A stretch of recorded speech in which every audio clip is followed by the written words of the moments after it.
So good to see you. I love it. So good to see you.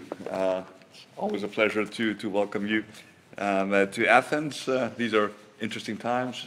2 months before the next European elections. Looking forward to have a discussion also about the general state of the European economy. I think we're happy to report that Greece is doing rather well. I think we've achieved something which seems to be complicated for most member states, high growth rates, but at the same time, a solid commitment to fiscal responsibility with significant primary surpluses that will continue to contribute towards reducing our debt to GDP ratio. And we fully understand that in order to maintain these sustainable high growth rates, we need to focus even more on structural reforms. This has been the mandate that the government has received 9 months ago. And as you see, we continue full speed, regardless of the electoral cycle, to implement these reforms. For example, we've just tabled a very important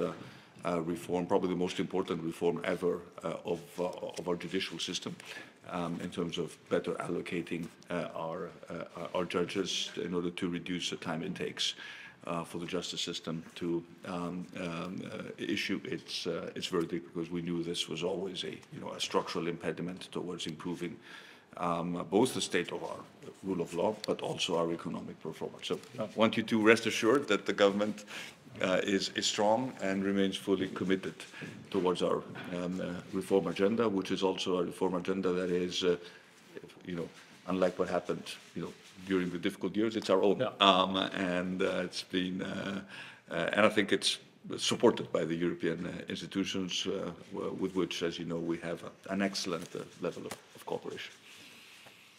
Well, thank you very much, Prime Minister. Indeed, I'm rather optimistic also for the European economy, but the European economy entered this year in a very weak footing.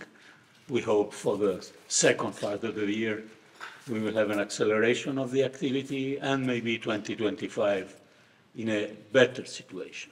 But indeed, as you said, and we have to recognize that Greece has a different scenario.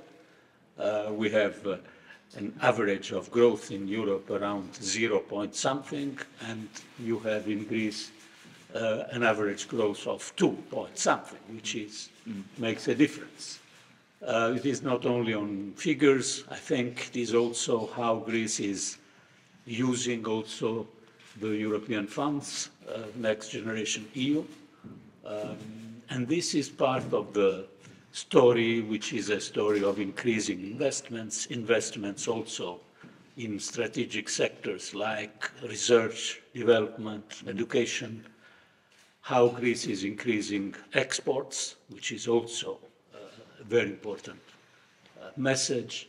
And let me also recognize your personal role, which is very important in this moment for the future of the Union. We are, of course, in a moment of changement of the political cycle, near to the elections, but having a success story to tell is very important for the future also of Europe. So thank you very much for your time and for this meeting.